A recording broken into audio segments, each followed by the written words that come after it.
বাংলাদেশের রাজনৈতিক পরিস্থিতির পরিবর্তন এবং বাংলাদেশ ক্রিকেট বোর্ড বিসিবিতে তামিম ইকবালের নেতৃত্ব শুরুর পর ভারত ও বাংলাদেশের মধ্যে দ্বিপাক্ষিক ক্রিকেট পুনরায় শুরু হওয়ার সম্ভাবনা নতুন গতি পেয়েছে। তবে বিসিসিআই সচিব দেবজিৎ সাইকিয়া স্পষ্ট করে জানিয়ে দিয়েছেন যে অন্য কোনো দেশের রাজনৈতিক পরিস্থিতির পরিবর্তন ভারতীয় বোর্ডের সিদ্ধান্ত গ্রহণ প্রক্রিয়ায় কোনো প্রভাব ফেলে না। গত বছর বাংলাদেশে নির্ধারিত ভারত সফর স্থগিত করেছিল বিসিসিআই। বর্তমানে দেশে নির্বাচিত সরকার ক্ষমতায় রয়েছে এবং সাবেক অধিনায়ক তামিম ইকবাল বিসিবির দায়িত্ব গ্রহণ করায় দুই প্রতিবেশী দেশের মধ্যে ক্রিকেট সম্পর্ক পুনরুজ্জীবিত করার আলোচনাটাও জোরদার হয়েছে। 5+ স্টার রেটিং প্রাপ্ত দেশের সর্বোচ্চ বিদ্যুৎ সাশ্রয়ী ওয়ালটন এসি স্মার্ট কমফোর্ট এখন নেক্সট লেভেলে।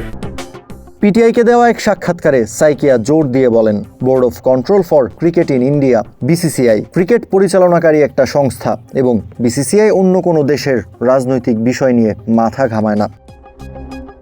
বিসিসিআই এর কাজ হলো ক্রিকেট পরিচালনা করা।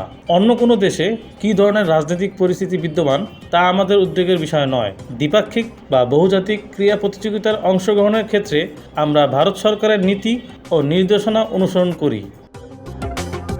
বাংলাদেশের সাম্প্রতিক রাজনৈতিক পরিবর্তন বিসিসিআইয়ের অবস্থানকে প্রভাবিত করতে পারে কিনা এমন প্রশ্নের জবাবে সাইকিয়া পুনরায় বলেন, কোন দেশের সরকার কেমন তা বোর্ডের কাছে গুরুত্ব বহন করে না।